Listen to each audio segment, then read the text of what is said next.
He arrived like a phantom, a creature born from the humid, gaslit shadows of a city already steeped in secrets and folklore. He came in the dead of night, armed with an axe, a creature of such brutal and seemingly random violence that he held an entire metropolis in the grip of a primal terror. And then, at the height of the panic, he sent a letter to the newspapers, a bizarre and taunting manifesto from a being who called himself a spirit and a demon. In it, he laid out his terms, promising to kill again at 15 minutes past midnight on a specific Tuesday, but also offering a strange and surreal clemency. He would spare anyone in a home where a jazz band was playing at full tilt. His name was the Axeman of New Orleans. Tonight, we journey into stories that feel as though they have clawed their way out of a city's darkest folklore. Tales of phantom figures who become so intertwined with a place that they are forever a part of its identity. These are the crimes that transform a city's streets into a stage for a terrifying public drama, where the everyday sounds, the hum of a city, the distant strain of music, are warped by fear and become something else entirely. It is the chilling sense of a predator who is not just in a community, but a part of it, a ghost walking among the living, known only by the terror he leaves in his wake. Let me know in the comments where you're tuning in from. It's always a humbling experience to see how far these stories travel, and how many of us are gathered here in this shared, quiet space. And on that note, if you truly appreciate what we do here, the quiet, respectful space we try to create for these stories, a like and a subscribe is the very best way to show it. It helps us continue this journey together. Now, dim the lights. Let's ease into tonight's journey together. The Axeman of New Orleans, the city of New Orleans in 1918, was a city of ghosts and steam. It was a place where the humid, jasmine-scented air hung heavy. A city of wrought-iron balconies, hidden courtyards, and a deep, complex soul that was a fusion of Creole, French, Spanish, and African cultures. It was the birthplace of jazz, its streets alive with the vibrant, improvisational sound of a new American art form. But it was also a city on edge. The Great War was nearing its bloody conclusion in Europe, and the first whispers of the Spanish flu pandemic were beginning to drift through the nation. It was a time of anxiety, a time when the old world was dying and the new one felt uncertain and dangerous. It was in this charged, volatile atmosphere that a new and deeply personal kind of terror would begin. A terror that would not come from a distant battlefield, but from the quiet, darkened bedrooms of the city's own homes. The first victims were a young Italian couple, Joseph and Catherine Maggio. They were grocers, hardworking immigrants who lived in a small apartment at the back of their corner store in the city's bustling Upper Ninth Ward. They were ordinary people, living an ordinary life, part of the large and vibrant Sicilian community that had put down deep roots in the city. On the morning of May 23, 1918, Joseph's brother, Andrew, who lived in the apartment next door, grew concerned when the grocery store didn't open at its usual time. He knocked on the door of their apartment. There was no answer. He tried the door. It was unlocked. He pushed it open and stepped into a scene of almost unimaginable horror. The bedroom was a slaughterhouse. Catherine Maggio lay on the bed, her throat slashed so severely with a straight razor that her head was nearly severed from her body. Her husband, Joseph, lay beside her, his skull crushed by a series of brutal, powerful blows. The air was thick with the smell of blood. The police were called, and the initial investigation was a study in confusion. At first, it seemed like a robbery gone wrong. A small amount of money and some jewelry were missing, but the crime scene told a different, far stranger story. The murder weapon, a bloody axe belonging to the Maggios themselves, had been left behind in the apartment. The razor that had been used on Catherine was found on the lawn of a neighboring property, as if it had been casually tossed away. Most bizarrely, the killer had gained entry not by breaking a window or picking a lock, but by chiseling out a wooden panel from the lower part of the back door. It was a strange, almost craftsman-like detail, a signature that was both unique and deeply unsettling. The police, following the path of least resistance, immediately focused their attention on the city's Italian community. In the early 20th century, New Orleans had a notorious history with organized crime syndicates like the Mafia and the Black Hand, and assassinations within the community were not unheard of. The police theorized that this was a mob hit, a professional killing, and they began to interrogate Joseph Maggio's brothers. But the theory never quite fit the facts. The brutality was too extreme, the method of entry too strange, and the motive too obscure for a typical mob hit. The case went cold, a tragic but, in the eyes of the police, likely internal affair within a closed, secretive community. A month later, the phantom struck again. The victims, Louis Basumer and his common-law wife, Harriet Lowe, were also grocers, though not of Italian descent. On the morning of June 28th, a delivery driver found Basumer, bloodied and disoriented, standing in the doorway of his apartment, which was also located behind his store. Inside, Harriet Lowe lay in bed, her face a mask of blood, having been brutally attacked. Both had been struck with an axe, which once again had been left behind at the scene. And once again, the police found the killer's strange calling card, a chiseled-out panel on the back door. The similarities to the Maggio case were undeniable and terrifying. This was not a mafia hit. This was something else. A predator was at work, a man who targeted grocers, who entered their homes like a ghost through a small, carved-out opening, and who killed with an almost casual, improvisational brutality, using whatever weapon was at hand. Louis Basumer, though seriously injured, would survive. Harriet Lowe, however, lingered for several weeks before dying of her injuries.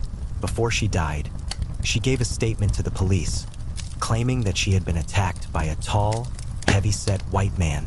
She also, at one point, accused Louis Basumer himself, adding another layer of confusion to an already baffling case. The city began to stir with a new kind of fear. The newspapers, sensing a sensational story, began to connect the crimes, and the legend of the Axeman was born. The fear was no longer confined to the Italian community. The Axeman, it seemed, could strike anyone, anywhere. The attacks stopped for a few months, and a tense, uneasy calm settled over the city. Then, in early August, the Axeman returned. On August 5th, a man named Edward Schneider was attacked in his home. He was a German immigrant, not a grocer. He was brutally beaten, but miraculously, he survived, and would later describe waking to see a tall, dark figure standing over his bed before he was struck. Just 5 days later, on August 10th, the Axeman struck again. This time, the victims were another Italian grocer, Joseph Romano, and his 2 young nieces. The 2 girls were attacked and seriously injured, but Romano was killed, his head split open by an axe. The attack on the Romano family sent a new wave of panic through New Orleans. The killer was not just targeting adults, he was attacking children. The pattern was becoming more erratic, more unpredictable, and more terrifying. The police were no closer to finding him than they had been after the first murder. They had no suspects, no witnesses, and no motive.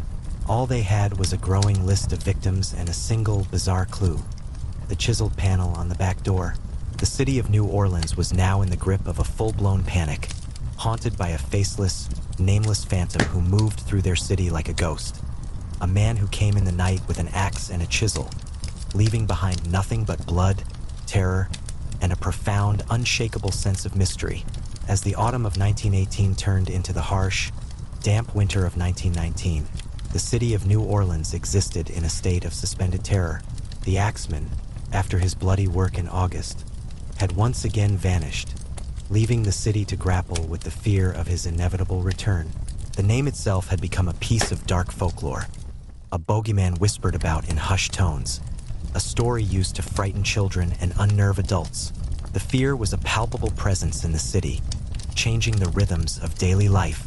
The once lively streets grew quiet after sunset.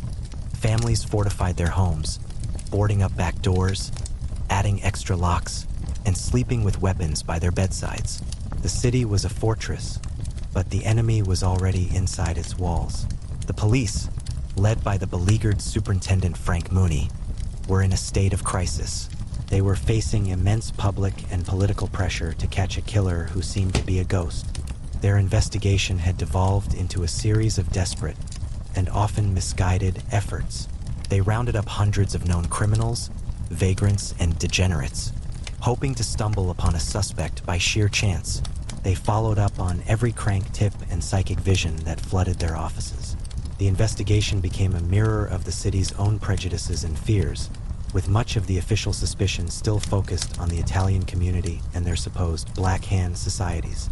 The police were convinced that the solution to the mystery lay somewhere within the secretive, close-knit world of the Sicilian immigrants, and this tunnel vision caused them to overlook other potential avenues of investigation. The city's Italian-language newspaper, L'Italiano, offered a substantial reward for the capture of the Axeman, a desperate attempt by the community to prove its innocence and to protect itself from both the killer and the prejudice of the police. But the reward yielded nothing. The Axeman remained a phantom, his identity a complete and total mystery. Then, on the night of March 10th, 1919, after a 7-month hiatus that had lulled the city into a fragile sense of security, the Axeman returned. And this time, the attack would be his most brutal and his most infamous. The victims were the Cortimiglia family, another family of Italian grocers who lived in the back of their store in the suburb of Gretna, just across the Mississippi River from New Orleans. The family consisted of Charles Cortimiglia, his wife, Rosie, and their beautiful 2-year-old daughter, Mary. In the dead of night, the Axeman entered their home in his signature fashion. By chiseling out a panel of the back door, he made his way to the bedroom where the family slept. The scene that a neighbor discovered the next morning was one of almost unimaginable horror. Charles Cortimiglia was on the floor, his head a mass of blood and bone, having been brutally bludgeoned. His wife, Rosie, lay on the bed, her face covered in blood, also the victim of a savage beating. But the most heartbreaking sight was that of their 2-year-old daughter, Mary. The Axeman, in an act of almost incomprehensible cruelty, had killed the child, crushing her skull with a single powerful blow from his axe. The murder of a 2-year-old child sent a new, more profound wave of terror and revulsion through the city. This was a new level of depravity. The killer was not just a murderer of adults. He was a slaughterer of innocents, a monster who would not even spare a sleeping child. The city's fear, which had been a low, constant hum, now became a piercing, collective scream.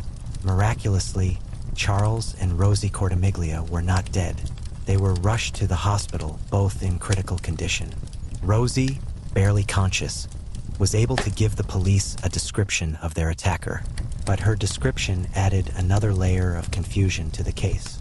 She did not describe the tall, heavy-set white man that Harriet Lowe had spoken of. Instead, she claimed that the attackers were 2 men, and she identified them as her neighbors and business rivals, a father and son named Irlando and Frank Giordano. Based on Rosie's delirious and likely inaccurate testimony, the police arrested the Giordanos. The 2 men were put on trial for the murder of Mary Cortimiglia.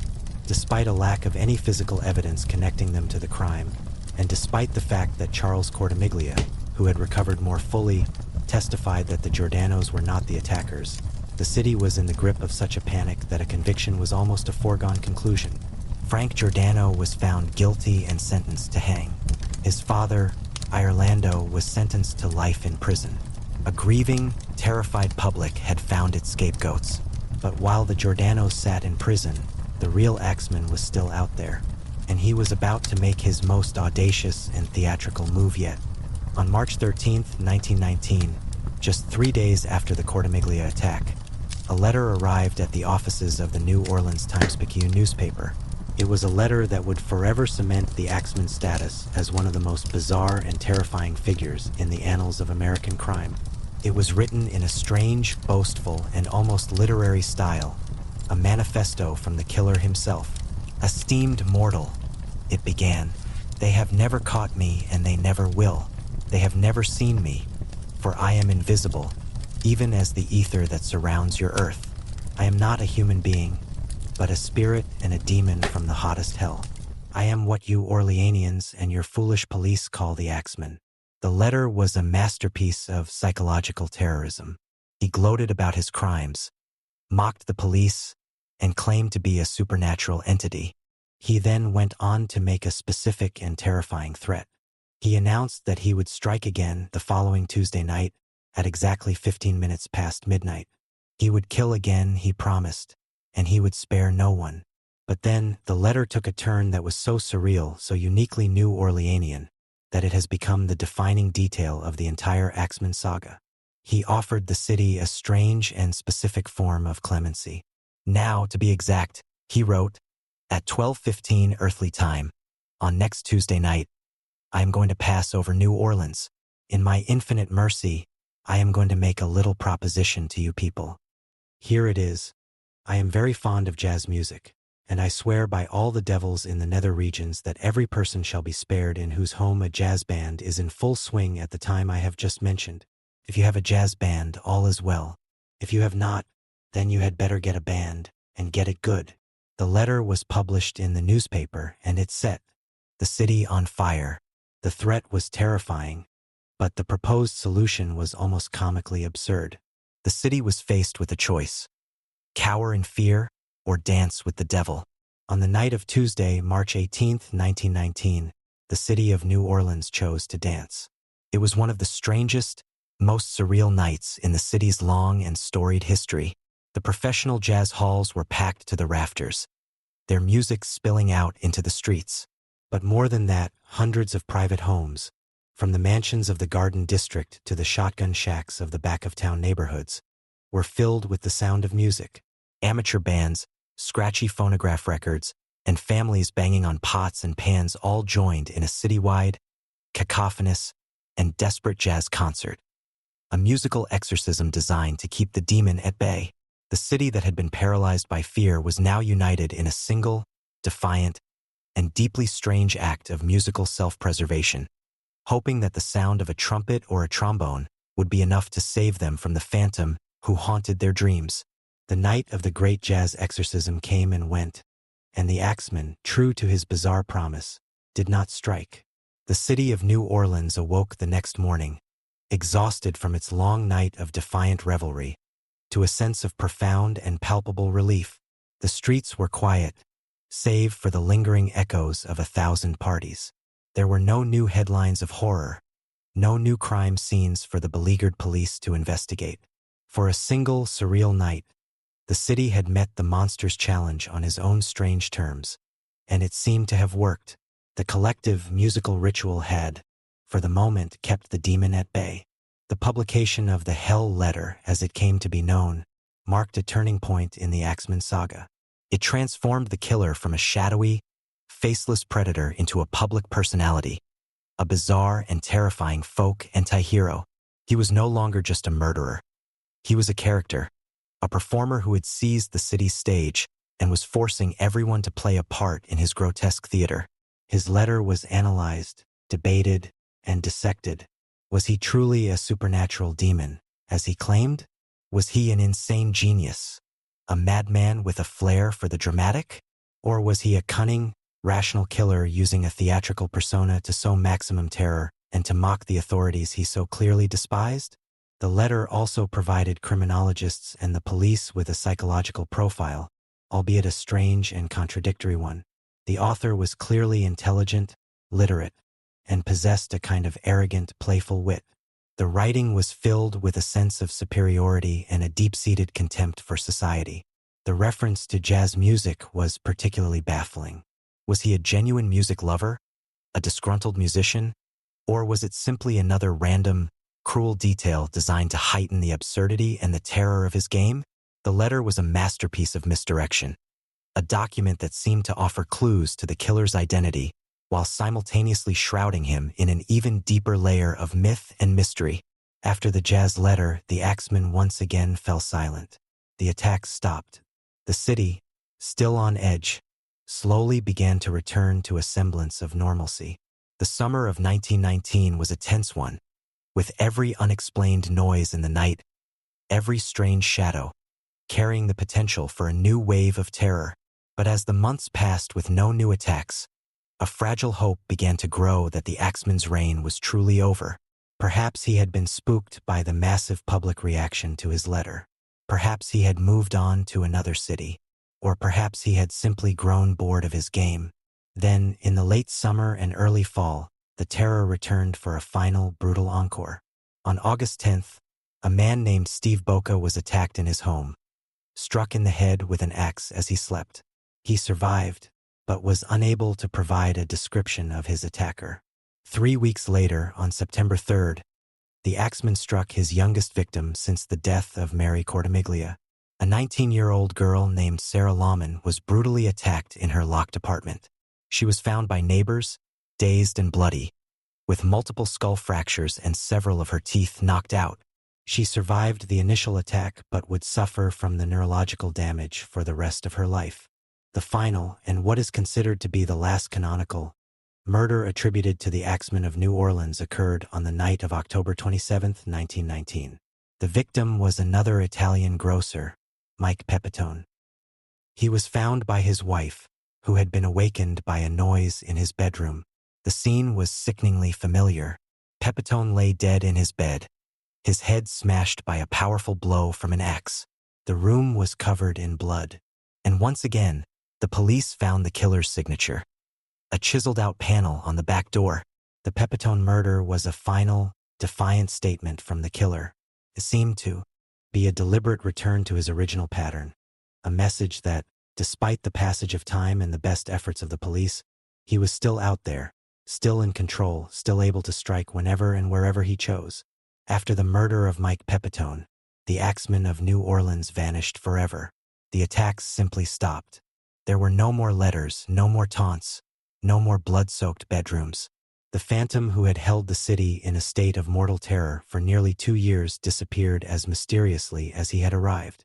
The case, which had been the most intense and sensational manhunt in the city's history, went completely, frustratingly cold. The aftermath was a period of slow, uneasy healing for the city. The terror faded, but the legend remained.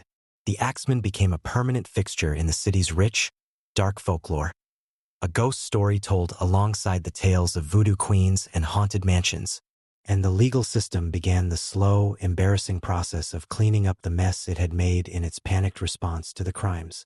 Frank Giordano and his father, Irlando, who had been convicted of the murder of Mary Cortimiglia based on the delirious testimony of Rosie Cortimiglia, were eventually released from prison. Rosie had recanted her testimony, admitting that she had been mistaken in her identification, driven by grief and a desire for vengeance against her business rivals. Their conviction was a stark and shameful reminder of how easily justice can be derailed in a city gripped by fear. The identity of the Axeman remains one of the great, unsolved mysteries of American true crime. Over the decades, numerous theories have been proposed, but none have ever been definitively proven. The police at the time were convinced the killer was connected to the Black Hand or the Mafia, but the random, non-Italian victims and the bizarre, theatrical nature of the crimes never truly fit the profile of organized crime. Another persistent theory is that the killer was a man with a grievance, perhaps a grocer who had been driven out of business by his Italian competitors, or a man who had been spurned by an Italian woman. This theory accounts for the seeming focus on Italian grocers, but it fails to explain the attacks on other victims, like the Schneiders or Sarah Lawman. A more recent and more compelling theory centers on a single suspect who was briefly considered and then dismissed by the police at the time. His name was Joseph Montfort. He was a known criminal and gang leader who had been in and out of prison for years. In 1920, just a few months after the last Axeman murder, Montfort was shot and killed in Los Angeles by a woman who claimed to be the widow of Mike Pepitone, the Axeman's final victim. This woman, who went by the name Esther Albano, claimed that Montfort was the Axeman and that she had killed him in an act of revenge. The police, however, could never definitively prove her connection to the Pepitone family, and she was eventually released for lack of evidence. The story of Joseph Montfort remains a tantalizing, but ultimately unproven, footnote in the Axeman saga, a possible solution that is as murky and as strange as the crimes themselves. With the abrupt and permanent silence from the killer, the case of the Axeman of New Orleans slowly transitioned from an active investigation into a cold, legendary mystery. The lack of a resolution left a profound and permanent void in the city's psyche. The monster was never caught, never identified, never brought to justice. He simply walked off the stage, leaving behind a legacy of terror and a set of questions so strange and so deep that they continue to fascinate and confound historians and criminologists to this day.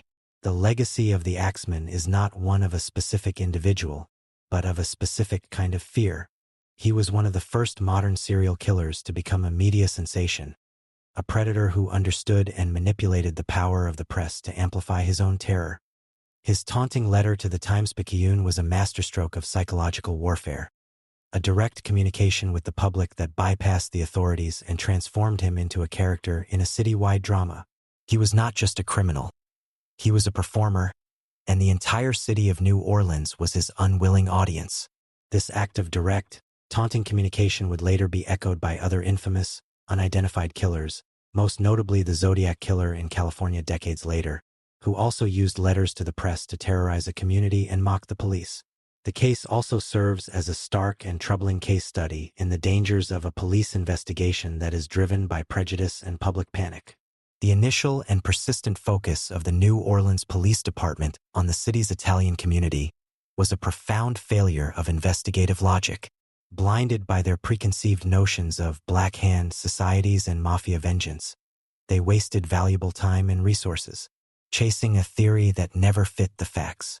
This tunnel vision not only allowed the real killer to continue his rampage unimpeded, but it also led to a gross miscarriage of justice in the wrongful conviction of the Giordanos. The case is a powerful reminder of how easily fear and xenophobia can corrupt the pursuit of truth, turning an investigation from a search for a specific culprit into a search for a convenient scapegoat. The choice of weapon and method of entry also contribute to the enduring mystery. The axe, a common household tool, made the killer's actions feel both brutally primitive and deeply personal. He did not come armed with a sophisticated weapon. He turned the victim's own domestic implements against them. The act of chiseling out a panel on the back door was his strange, unique signature, a detail so specific and so unusual that it has puzzled investigators for a century. Why not simply break a window or pick a lock? The act seems almost ritualistic, a deliberate, craftsmanlike violation of the home that was as much a part of the crime as the violence that followed. It was a slow, quiet, and terrifyingly intimate way to enter a person's life. But perhaps the most profound and unsettling legacy of the Axeman is the question of his identity. Was he a single man or a group? Was he a brilliant, methodical killer or a lucky, impulsive madman? The competing theories all fall short of explaining the strange, contradictory evidence. The professionalism and planning required for the initial kidnapping and ransom demand seem at odds with the chaotic, almost random nature of the later attacks. The taunting intelligence of the hell letter seems to be from a different personality than the one who would brutally murder a sleeping child.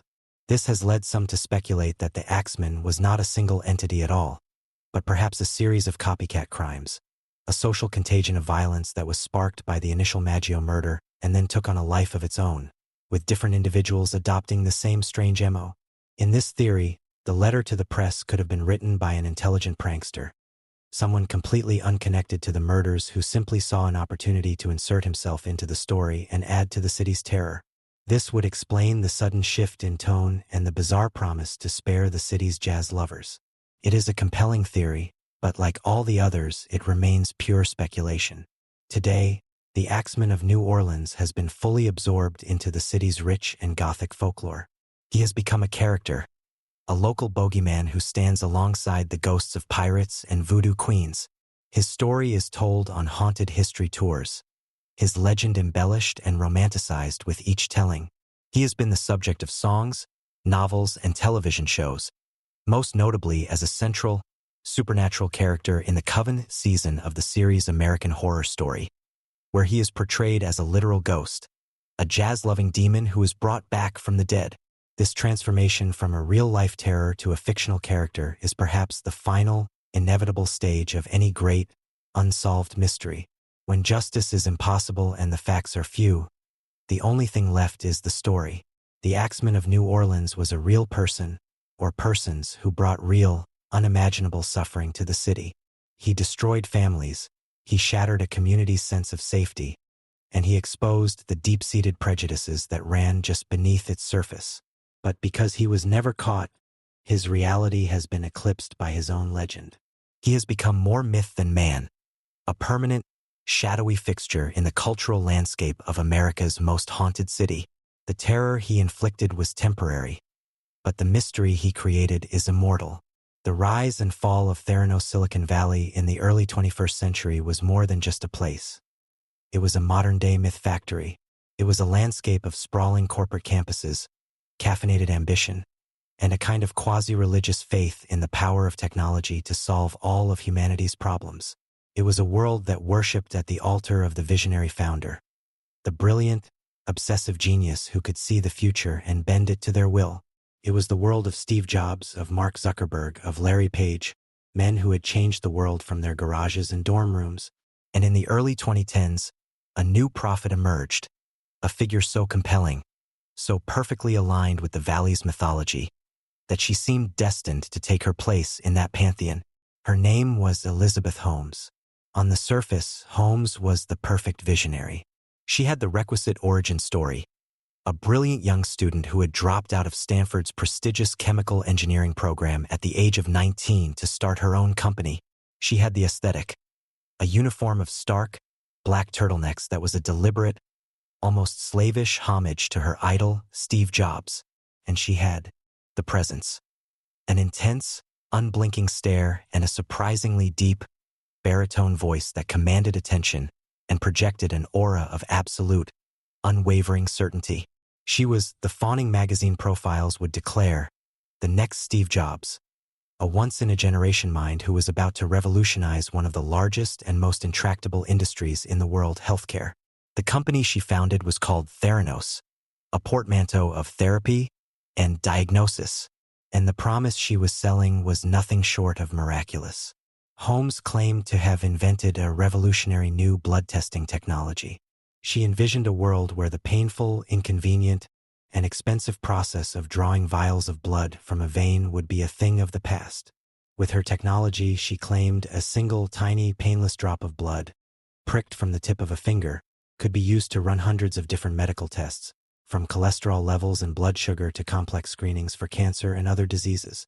The vehicle for this revolution was a small, sleek, black box, about the size of a desktop computer printer, which she would later name the Edison. This machine, she promised, would soon be in every Walgreens, in every supermarket, and eventually in every home. It would democratize healthcare, giving individuals unprecedented access to their own health information, allowing them to detect diseases early and take control of their own bodies. It was a story that was not just compelling, it was intoxicating. It was a promise to save lives, to change the world, and to make a fortune in the process. And the most powerful people in America believed her. Holmes possessed a charisma, a reality distortion field, that was almost hypnotic. She was a masterful storyteller, and she used her vision to assemble one of the most powerful and influential boards of directors in corporate history. It was a who's who of the American political and military establishment. Former Secretaries of State Henry Kissinger and George Shultz, former Secretary of Defense William Perry, and future Secretary of Defense James Mattis. They were not scientists or engineers. They were powerful, older men who were completely captivated by this brilliant, intense young woman and her world-changing vision. The money followed. Theranos raised hundreds of millions of dollars from some of the world's most respected investors, including Rupert Murdoch and the Walton family. By 2014, the company was valued at a staggering $9 billion, making Elizabeth Holmes, on paper, the youngest self-made female billionaire in the world. She was on the cover of Fortune, Forbes, and Inc. magazine, hailed as a titan of innovation, a living testament to the power of a single brilliant idea. But behind the black turtlenecks, behind the fawning media profiles, behind the closed doors of the Theranos headquarters in Palo Alto, there was a dark and deeply held secret. The entire massive $9 billion enterprise was built on a single fundamental lie. The technology did not work. The Edison machine, the revolutionary black box that was the heart of the company's promise, was a spectacular failure. It was a mess of finicky robotics and unreliable chemistry that produced wildly inaccurate and inconsistent results. It could not perform the hundreds of tests that Holmes claimed it could. In fact, it could barely perform a handful, and even those were often wrong. The dream she was selling to the world was a fantasy. Inside Theranos, the culture was not one of innovation. It was one of fear, secrecy, and paranoia.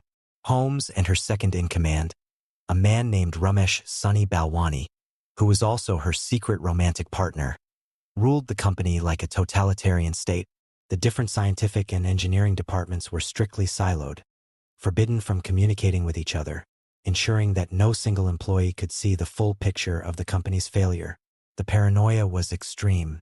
Emails were monitored, conversations were tracked, and employees were subjected to a cult of personality centered on Holmes herself.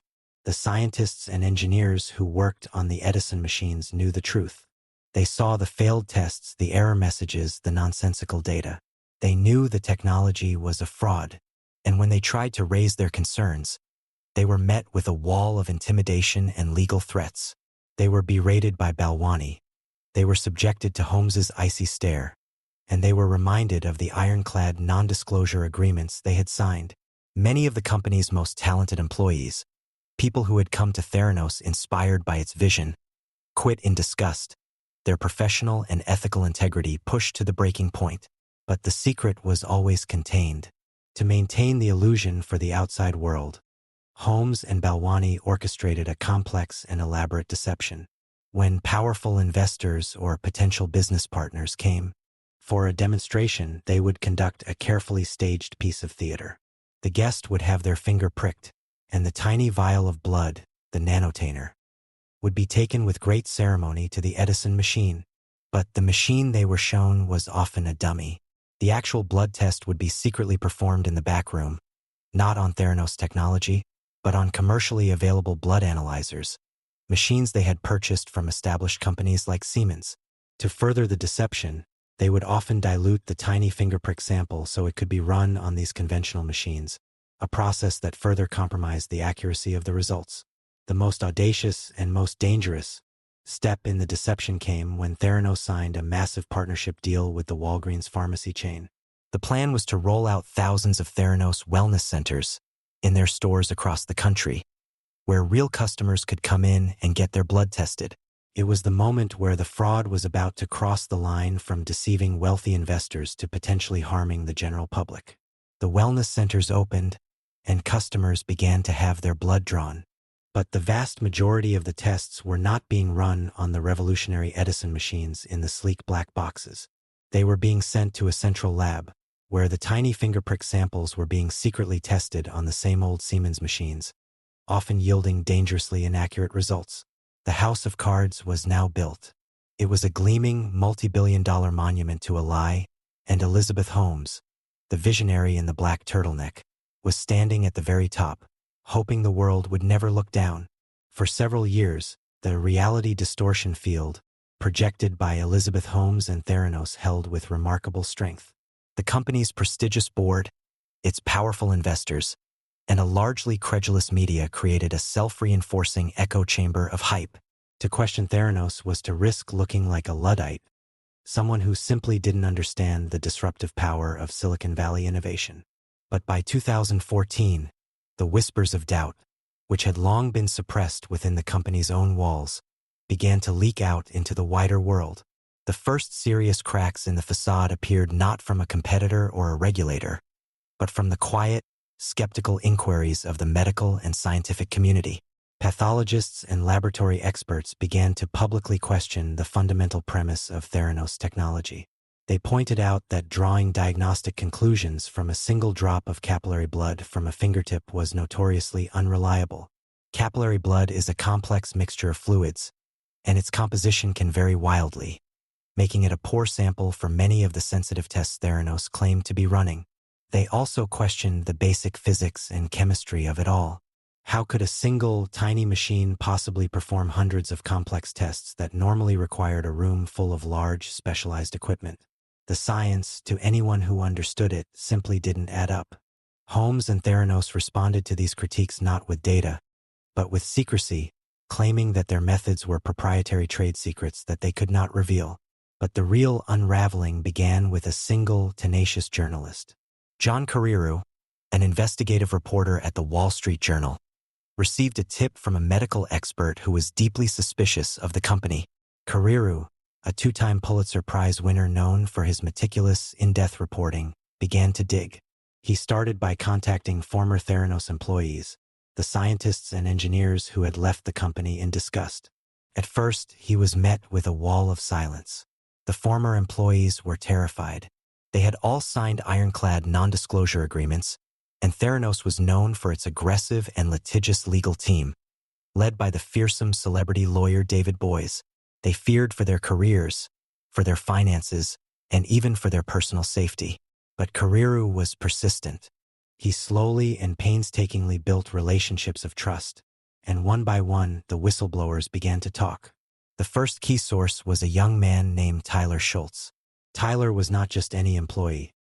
He was the grandson of George Schultz, the former Secretary of State and one of the most powerful and respected members of the Theranos board. Tyler had joined the company fresh out of Stanford, full of idealism and excitement, but he was quickly horrified by what he saw. The falsified data, the failed quality control tests, and the culture of deception. He tried to raise his concerns internally, first to his superiors, and then in a desperate email directly to Elizabeth Holmes herself. He was met with condescension and dismissal. He then took the extraordinary step of going to his grandfather. He sat with George Schultz in his home, laying out the scientific and ethical failures he had witnessed. But George Schultz, who had become a kind of surrogate father figure to Holmes, was so completely captivated by her charisma that he refused to believe his own grandson. He chose to believe Holmes. The confrontation created a painful, devastating rift in the Schultz family. Tyler, disillusioned and ostracized, resigned from the company. When John Kariru contacted him, he became a crucial, if anonymous, source providing a detailed, insider's account of the fraud. Another key whistleblower was Erica Chung, a young lab worker who had worked alongside Tyler Schultz. She, too, had witnessed the constant failure of the Edison machines and the deceptive practices used to cover them up. She corroborated Tyler's story, providing Kariru with a second, independent source from inside the lab. As Kariru's investigation deepened, Elizabeth Holmes became aware of it, and she responded not with transparency, but with a campaign of intimidation and legal warfare. She dispatched David Boies and his army of lawyers. They sent threatening letters to Kariru and the Wall Street Journal, accusing them of defamation and tortious interference. They hired private investigators to follow the whistleblowers, including Tyler Schultz and Erica Chung. They subjected them to a relentless campaign of legal and psychological pressure, hoping to silence them before they could talk. The full, immense power of a $9 billion corporation was brought to bear on a handful of young employees in their 20s and a single newspaper reporter. But Kariru and the Journal did not back down, and the whistleblowers, despite the immense pressure, held their ground. On October 15, 2015, the Wall Street Journal published John Kariru's first explosive article. The headline was devastating: "A Prized Startup Struggles." The article laid out the entire deception in stark, undeniable detail. It quoted former employees who described the Edison machines as a disaster. It revealed that the company was performing the vast majority of its tests not on its own revolutionary technology, but on commercially available machines from other companies. It exposed the entire enterprise as a house of cards. The article was a bombshell that detonated in the heart of Silicon Valley. Holmes immediately went on the offensive. The very next evening, she appeared at a major tech conference, defiant and unrepentant. "This is what happens when you work to change things," she said, her voice filled with a practiced indignation. "First they think you're crazy, then they fight you, and then all of a sudden you change the world." She was trying to frame the story as a classic tale of a visionary being attacked by the entrenched interests of the old guard. She was trying to use the mythology of Silicon Valley as a shield, but the shield was broken. Kariru's reporting had pierced the reality distortion field. The story was too well-sourced, the evidence too damning. The dominoes began to fall with breathtaking speed. Federal regulators, who had been largely absent, now launched their own investigations. The FDA began to scrutinize the company's devices. The Centers for Medicare and Medicaid Services, CMS, inspected the Theranos labs and found massive deficiencies, declaring that the company posed an immediate jeopardy to patient health and safety. The business partnerships that had been the foundation of the company's valuation began to crumble. Walgreens sued Theranos, terminating their partnership and shutting down the wellness centers. Safeway, which had invested hundreds of millions in a similar deal, also pulled out. The powerful board members, whose reputations had lent the company so much credibility, began to resign in droves. Henry Kissinger, George Shultz, William Perry, the old guard quietly slipped away, their own reputations tarnished by their association with the collapsing company. The $9 billion valuation, which had been built on nothing but a story, was now evaporating into thin air. The most celebrated and promising startup in Silicon Valley was in a state of freefall, and the visionary founder was about to be recast as one of the greatest corporate frauds of the modern era. The series of devastating articles by John Carreyrou, followed by the swift and damning findings of federal regulators, marked the beginning of the end for Theranos.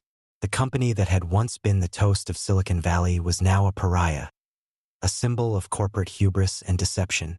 The once fawning media coverage turned predatory, as the press that had built up the myth of Elizabeth Holmes now took a savage glee in tearing it down. The story was simply too good to resist. The brilliant, charismatic female founder, the next Steve Jobs, revealed to be a charismatic fraud. For Elizabeth Holmes and Sunny Balwani, the years between 2016 and 2018 were a slow, public unraveling. They continued to fight, to issue denials, to insist that their technology was real and that they were the victims of a coordinated attack by disgruntled employees and a hostile media. But the walls were closing in from all sides. The regulatory sanctions were severe. In 2016, CMS banned Holmes from owning or operating a clinical laboratory for 2 years. This was a death blow to the company's core business model. The once bustling Theranos labs were forced to shut down. The company laid off hundreds of employees, its workforce shrinking from a peak of over 800 to just a skeleton crew. The legal battles mounted. Theranos faced a barrage of lawsuits from its investors, who now realized that the $9 billion they had valued the company at was based on a complete fabrication. They were sued by Walgreens, their largest commercial partner. They were sued by patients who had received inaccurate and potentially harmful blood test results. The company was bleeding cash, its vast fortune spent on armies of lawyers in a desperate, losing battle to keep the sinking ship afloat. While the civil and regulatory battles raged, a far more serious threat was quietly gathering pace. A federal criminal investigation. The U.S. Attorney's Office for the Northern District of California, in conjunction with the FBI and the SEC, had launched a full-scale investigation into the company. They were no longer just looking at regulatory violations or civil fraud. They were looking for evidence of criminal intent. They were building a case that Elizabeth Holmes and Sunny Balwani had not just been overly optimistic or had failed in their ambitious goals. They had deliberately and knowingly lied to investors, doctors, and patients in order to obtain money and fame. The investigators meticulously pieced together the story, using John Carreyrou's reporting as a roadmap. They subpoenaed millions of pages of internal documents, emails, and company records. They interviewed dozens of former employees, many of whom, now freed from their non-disclosure agreements by the company's collapse, were willing to speak freely. The whistleblowers, Tyler Schultz and Erica Chung, became key witnesses, providing firsthand, detailed accounts of the fraud they had witnessed. The evidence they gathered was overwhelming. They found emails in which Holmes and Balwani discussed the failures of the Edison machines, even as they were publicly hailing their success. They found doctored reports that had been sent to pharmaceutical companies and investors, reports where the Theranos logo had been fraudulently placed on results that had actually been generated by conventional Siemens machines. They documented the elaborate deceptions used during investor demonstrations. They built an ironclad case showing a years-long systematic conspiracy to defraud. The personal relationship between Holmes and Balwani also came under scrutiny. The fact that the CEO and the COO of the company were in a secret romantic relationship was seen as a major breach of corporate governance, creating a toxic, insular power dynamic where there were no checks and balances. Balwani, with his aggressive, intimidating management style, was seen as the enforcer, the one who terrorized employees into silence, while Holmes was the charismatic visionary, the one who enchanted the outside world. Together, they had created a closed loop of self-deception and intimidation that allowed the fraud to continue for so long. In March of 2018, the first major legal action dropped. The Securities and Exchange Commission, SEC, charged Holmes and Balwani with what it called a massive fraud. The SEC complaint detailed how they had raised more than $700 million from investors through an elaborate, years-long fraud in which they exaggerated or made false statements about the company's technology, business, and financial performance.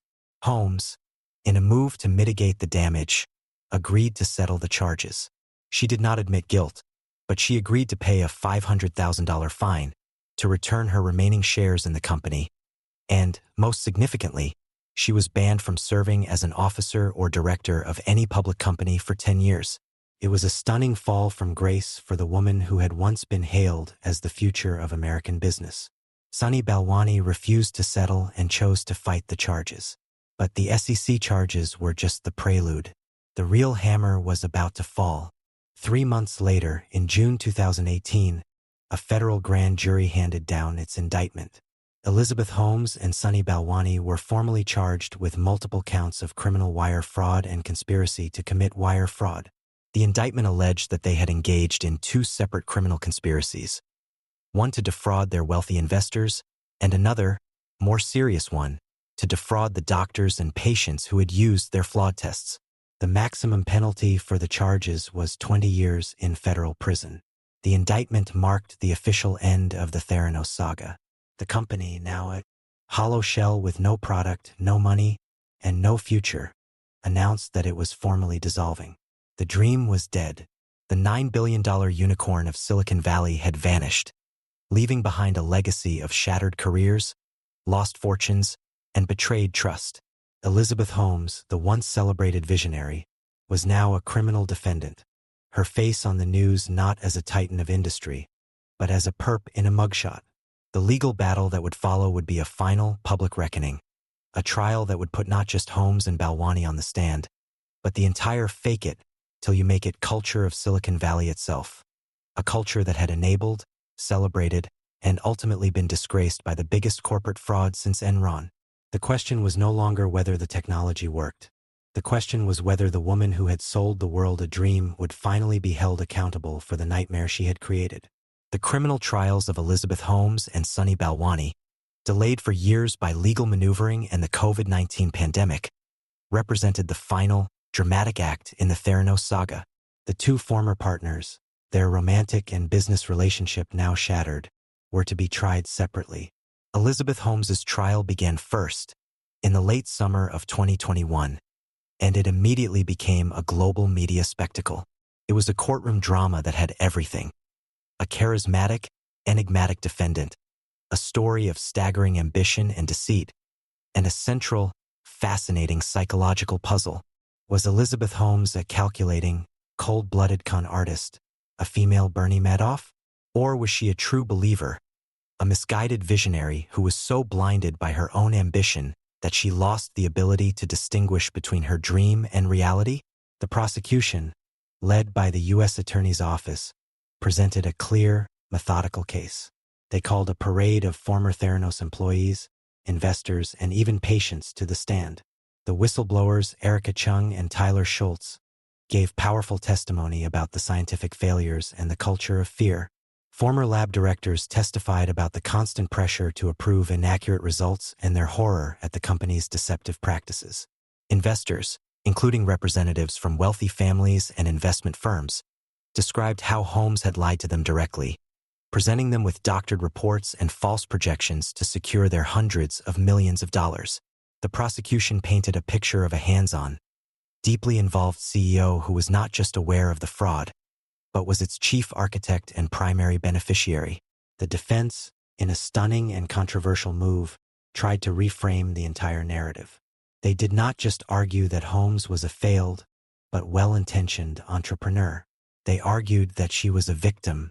Her lawyers claimed that she had been subjected to a long and abusive relationship with Sunny Balwani, who was nearly 20 years her senior. They alleged that Balwani had controlled her, manipulated her, and that she had been under his psychological domination during the years the fraud was committed. They were attempting to portray her not as a co-conspirator, but as another victim of Balwani's abuse. The climax of the trial came when Elizabeth Holmes herself took the stand in her own defense. For 7 days, the woman who had captivated boardrooms and investors with her deep voice and unblinking stare tried to work her magic on a jury of her peers. She was emotional, at times crying on the stand as she described her passion for her vision and the alleged abuse by Balwani. She admitted to some mistakes and failings at the company, but she consistently deflected blame, claiming she had been misled by her scientists and that she had always acted in good faith, believing her technology would eventually work. It was a high-stakes performance, a final attempt to deploy the reality distortion field that had served her so well for so long. In January 2022, after a 4-month trial, the jury delivered its verdict. It was a split but decisive decision. They found Elizabeth Holmes guilty on 4 counts of defrauding investors. They had bought the prosecution's argument that she had knowingly lied to secure their money. However, they acquitted her on the 4 counts related to defrauding patients. The jury, it seemed, was not convinced that she had intentionally set out to harm the people who used her tests. It was a partial victory for the prosecution, but a victory nonetheless. The spell was broken. The visionary of Silicon Valley was now a convicted felon. Sunny Balwani's trial followed a few months later. His defense was simpler. He argued he was just the COO and that he had invested millions of his own money, believing in Holmes's vision. But the evidence against him, including his own aggressive, incriminating emails, was overwhelming. In July 2022, he was found guilty on all 12 counts of fraud against both investors and patients. In late 2022, their sentences were handed down. Elizabeth Holmes was sentenced to more than 11 years in federal prison. Sunny Balwani received a sentence of nearly 13 years. The message from the court was clear. The fake it till you make it ethos of Silicon Valley has its limits, and those limits are crossed when you lie to take people's money and endanger their health. The legacy of Theranos is a powerful and cautionary one. It serves as a stark indictment of the hype-driven, personality-obsessed culture of the modern tech industry. It exposed the dangers of founder worship, the tendency of investors and the media to unquestioningly believe in a charismatic visionary, often at the expense of basic due diligence. The story of Theranos revealed how easily a powerful narrative, especially one that promises to change the world, can become a shield for a profound lack of substance. The company's board, filled with powerful men with no scientific expertise, became a symbol of this failure, their presence lending an unearned air of legitimacy to a company that was rotten at its core. The saga also highlighted the crucial and often heroic role of whistleblowers. The actions of young employees like Tyler Schultz and Erica Chung, who risked their careers and faced immense personal and legal pressure to expose the truth, were a testament to the power of individual conscience to stand up to a corrupt and powerful system. And the relentless, meticulous reporting of John Carreyrou was a powerful reminder of the vital importance of a free and aggressive press in holding power to account.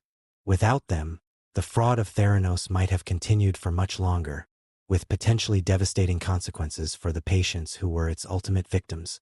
Today, Elizabeth Holmes is serving her sentence in a federal prison camp in Texas. The gleaming Theranos headquarters in Palo Alto is occupied by another company. The black turtlenecks and the useless Edison machines are now just artifacts in a museum of corporate hubris. The story of Theranos endures as one of the most spectacular and cautionary tales of the modern era. A story of how a single, brilliant, and deeply flawed individual could create a $9 billion house of cards built on nothing more than a powerful story and a single catastrophic lie. It is a permanent reminder that in the world of science and medicine, you cannot, in the end, fake it till you make it. The truth, eventually, is in the blood. The French Connection, the city of New York in the early 1960s, was a city of grit and glamour. A place where the soaring, optimistic lines of mid-century modern architecture scraped against the grime of the streets below. It was a city of smoke-filled jazz clubs, of 3 martini lunches, of a palpable, nervous energy that was the heartbeat of the post-war world. But beneath this vibrant, noisy surface, another, more silent economy was flourishing. A shadow industry that dealt in desperation and death. A river of high-grade heroin, purer and more potent than anything seen before, was flooding the city's streets. flowing from the poppy fields of Turkey, through the clandestine laboratories of Marseille, France, and into the waiting veins of a generation, for the overworked, underpaid detectives of the New York City Police Department's Bureau of Narcotics. Stemming this tide felt like trying to dam the ocean with a handful of sand. At the heart of this struggle were two men who would become legends, not just of the NYPD, but of American law enforcement itself. They were a study in contrasts, a classic pairing of fire and ice. The fire was Detective Eddie Egan, a larger-than-life figure with a rumpled suit, a pork pie hat, and a reputation for obsessive, almost manic, dedication. Egan was a force of nature. He was a brilliant street cop whose instincts were preternatural. He could smell a lie, sense a bad actor from a block away, and he possessed an encyclopedic knowledge of the city's criminal underworld. He was also loud, abrasive, and utterly relentless, a bulldog of a detective who would latch onto a case and refuse to let go, often blurring the lines of protocol in his single-minded pursuit of a collar. His flamboyant, sometimes brutal, methods had earned him the street name Popeye. The ice was his partner, Detective Sonny Grosso. Where Egan was loud, Grosso was quiet. Where Egan was impulsive, Grosso was methodical. He was the steadying hand, the quiet professional who did the painstaking, often tedious, work of connecting the dots, of turning his partner's wild hunches into prosecutable evidence. Together, they were one of the most effective and decorated teams on the narcotics squad, responsible for thousands of arrests and major drug seizures. They were street-level cops, accustomed to busting low-level pushers and mid-level dealers. But in the fall of 1961, they were about to stumble into a case that was bigger, more complex, and more international than anything they had ever encountered. The story began, as so many New York stories do, in a nightclub. Egan and Grosso were off-duty, having a drink at the world-famous Copacabana Club. The Copa was a nexus point, a place where the worlds of celebrity, society, and organized crime openly mingled under the glittering lights. Egan, even when relaxing, was never truly off the clock. His eyes were constantly scanning the room, taking inventory, looking for a face that didn't fit. That night, he saw one. At a table across the room, he spotted a group of men. Some of them were familiar faces, known hoods and wise guys from the city's powerful Lucchese crime family. But there was one man at the table who was different. He was not a local. He was impeccably dressed, with a European air about him, and he was being treated with a level of deference that was unusual even for the mob. The local toughs were not just doing business with him. They were courting him. Egan's instincts, the internal alarm that had served him so well for so many years, began to ring. He didn't know who this man was or what he was doing there, but he knew with a deep gut certainty that he was important. The man at the center of this attention was Pasquale Patsy Fuca, a low-level but ambitious mobster who ran a string of luncheonettes in the Bronx. He was the nephew of a major player in the Lucchese family, and he was trying to make a name for himself. The men around him were his crew, a collection of toughs and wannabes. The detectives watched as Patsy Fuca and his crew fawned over the mysterious, well-dressed stranger. They saw the extravagant displays of wealth, the expensive drinks, the easy laughter that seemed to mask a deep, underlying tension. Egan and Grosso decided to follow up on a hunch. They began a quiet, off-the-book surveillance of Patsy Fuca and his crew. For weeks, they sat in their unmarked car, burning through coffee and their own patience, watching the mundane comings and goings of the mobsters. They tailed them from their luncheonettes in the Bronx to their social clubs in Little Italy. It was tedious, frustrating work, yielding nothing but a series of small-time gambling and loan-sharking operations. The other cops on the squad thought Egan was crazy, that he was wasting his time chasing a ghost based on a single, fleeting observation in a nightclub. But Egan refused to let it go. His obsession was fueled by a belief that Fuca was connected to something much bigger than his small-time Bronx operations. The sheer amount of money being thrown around, the presence of the mysterious European, it all pointed to something more significant. He was convinced that Fuca was the key to a major narcotics operation, the American link in a chain that stretched across the Atlantic. The breakthrough came when their surveillance picked up a new, even more intriguing figure. A French national named Jean Jahan had arrived in New York. Jahan was a high-level trafficker, a major player in the Corsican syndicates that controlled the heroin trade out of Marseille. He was the man responsible for smuggling the refined product into North America. Egan and Grosso watched as Patsy Fuca and Jean Jahan met secretly in New York. The two pieces of the puzzle, the American distributor and the French supplier, had just been connected. Then, another piece fell into place. The surveillance led them to a third man, a French television personality and occasional actor named Jacques Angelvin. Angelvin was a minor celebrity in France, the host of a popular television show. He seemed like the most unlikely of drug smugglers. But Egan and Grosso learned that he was about to make a trip to New York City. And he was not flying. He was traveling by sea, aboard the ocean liner SS United States. And with him, he was bringing his car. A brand new, custom-built, fawn-colored 1960 Buick Invicta. The car was the key. Egan's instincts screamed at him. Why would a man go to the immense trouble and expense of shipping a car across the Atlantic for a short visit to New York? It made no sense unless the car itself was the package. The detectives were now certain. A massive shipment of heroin was on its way, and it was hidden somewhere within the elegant steel and chrome body of Jacques Angelvin's Buick. They now had the players: Patsy Fuca, the American mobster, Jean Jahan, the French trafficker, and Jacques Angelvin, the unwitting or complicit celebrity mule. And they had the delivery vehicle. The problem was, they had no idea where the drugs were hidden or when the deal was going to go down. All they could do was watch and wait. The greatest international narcotics investigation of its time had just begun, born from a single intuitive glance across a crowded, smoke-filled nightclub. The arrival of the SS United States in New York Harbor in January of 1962 was the moment the investigation shifted into high gear. On board was Jacques Angelvin and his pristine, fawn-colored Buick. Eddie Egan and Sonny Grosso, along with a team of federal narcotics agents who had now joined the case, watched from the docks as the massive car was carefully lifted by a crane from the ship's hold and lowered onto the pier. It was a beautiful, powerful machine, a symbol of American luxury, and somewhere within its body, the detectives were convinced, lay a fortune in pure heroin, a shipment that could supply the entire East Coast for months. Their first challenge was to not spook their targets. They had to let Angelvin take possession of the car. They watched as he went through customs, his demeanor cool and untroubled, the very picture of a minor celebrity enjoying a holiday abroad. He drove the Buick off the pier and checked it into a garage in Midtown Manhattan. The trap was now set.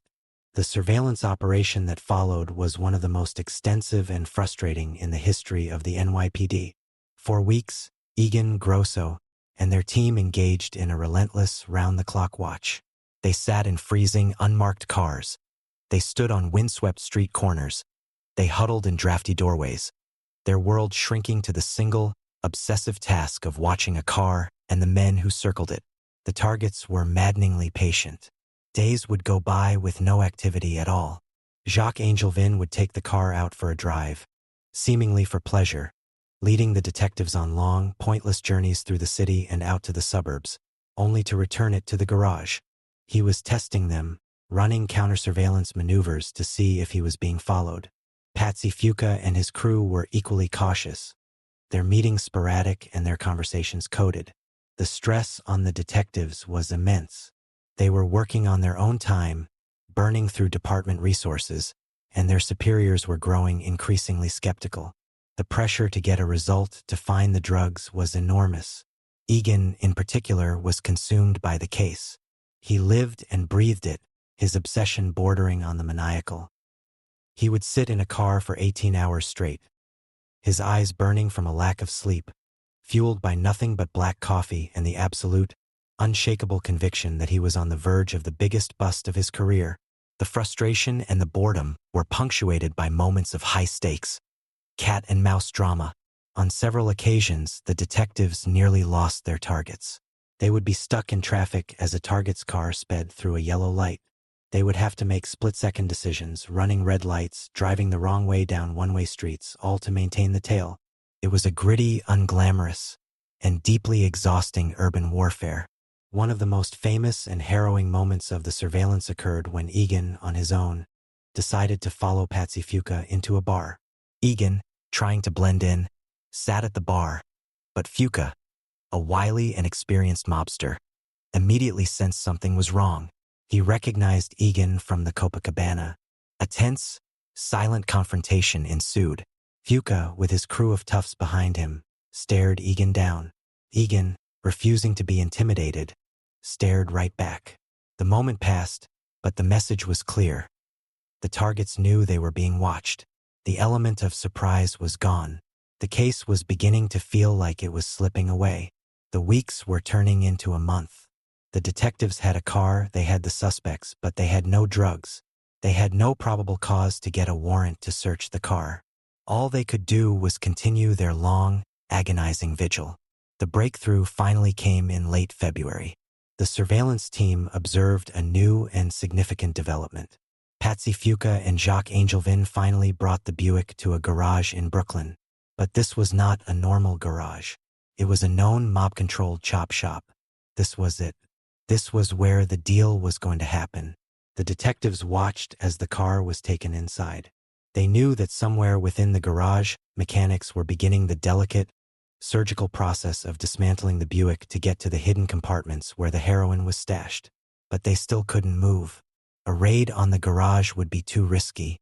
The evidence could be destroyed, and the key players could escape. They had to wait. They had to catch them with the product. Their patience was rewarded.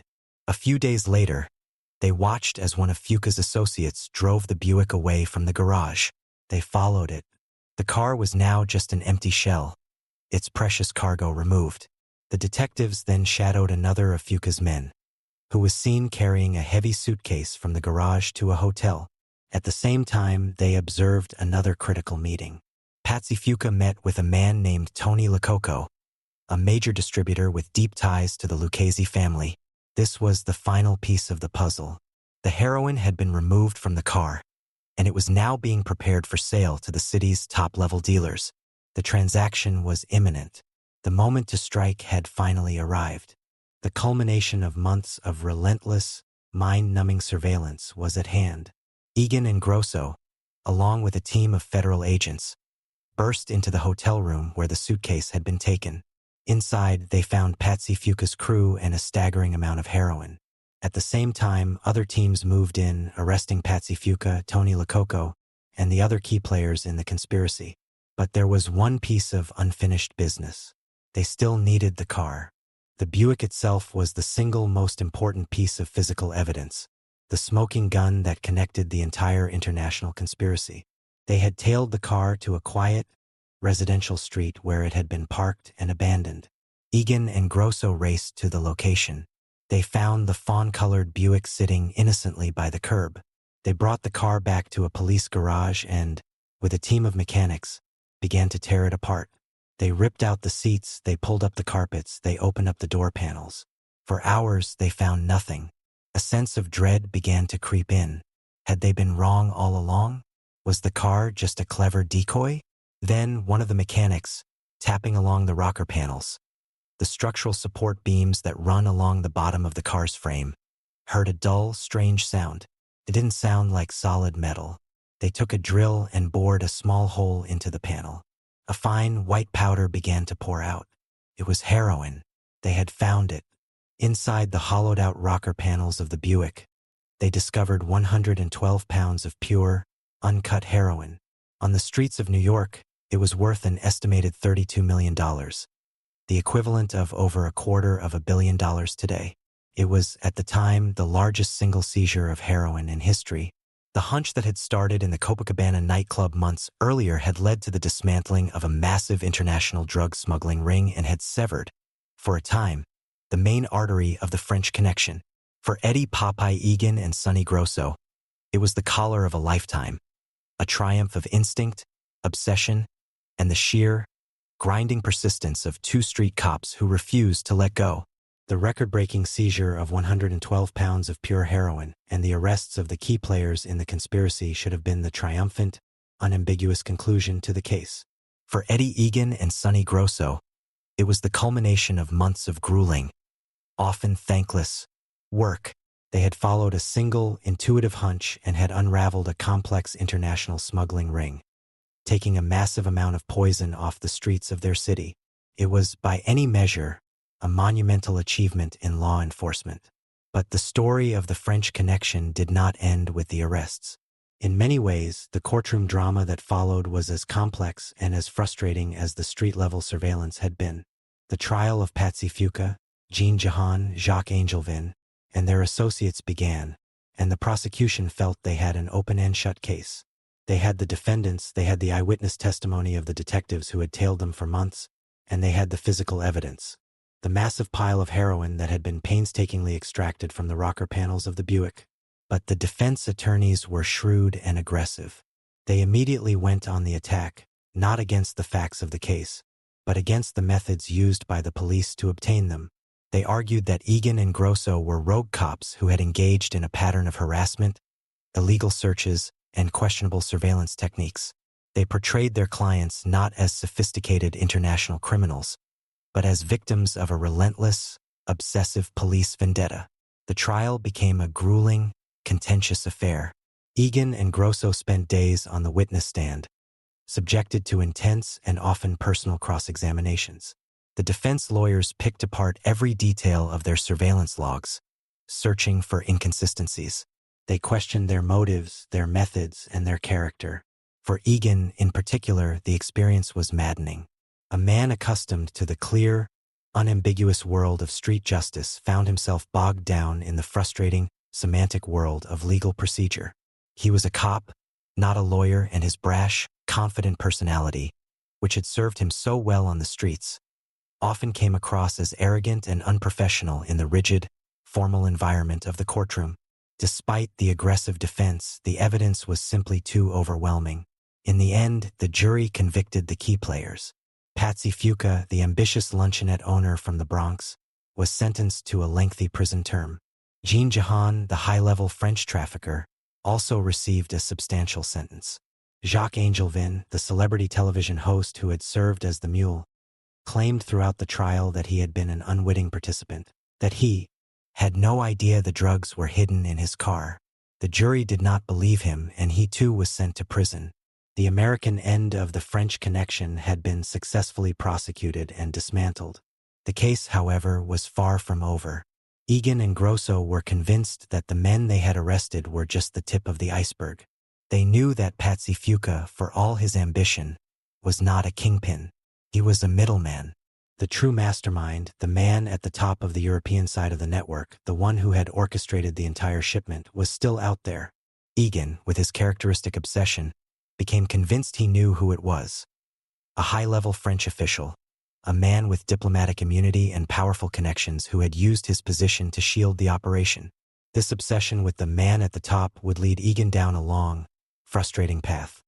One that would take him to France and put him at odds with his own department and with international law enforcement agencies. But he was never able to find the definitive proof he needed to bring his suspect to justice. The true, shadowy puppet master of the French Connection remained, and would always remain, a ghost. The story of the massive heroin bust and the tireless work of the two detectives might have faded into the annals of NYPD history, a legendary case known only to cops and crime reporters. But it was about to be transformed into something else entirely, a piece of American pop culture mythology. In 1969, a writer named Robin Moore, who had become fascinated with the case, published a nonfiction book titled The French Connection. The book was a gritty, detailed, and largely accurate account of the investigation, based on extensive interviews with Egan and Grosso. It captured the tedium, the frustration, and the thrill of the chase, and it brought the story of the two detectives to a national audience.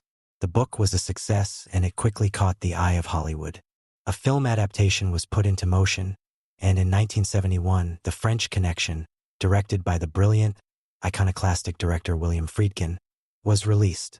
The film was a landmark in American cinema, a gritty, realistic, and morally ambiguous police procedural that completely reinvented the genre. It stripped away the glamour and the heroics of the typical Hollywood cop movie and replaced it with a documentary-style realism that was shocking and exhilarating.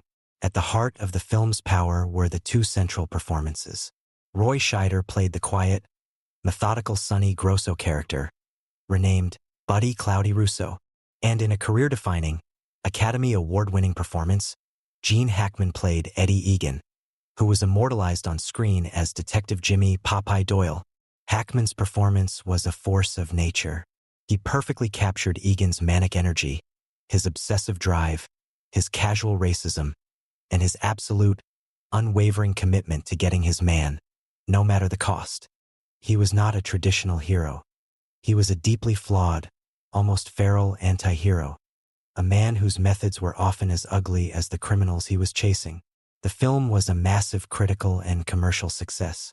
It won 5 Academy Awards, including Best Picture, Best Director for Friedkin, and Best Actor for Hackman. It was praised for its realism, its moral complexity, and for one of the most famous and breathtaking car chase sequences ever put on film. The Real Eddie Egan and Sonny Grosso even had small cameo roles in the film, a final, surreal nod to the true story that had inspired it.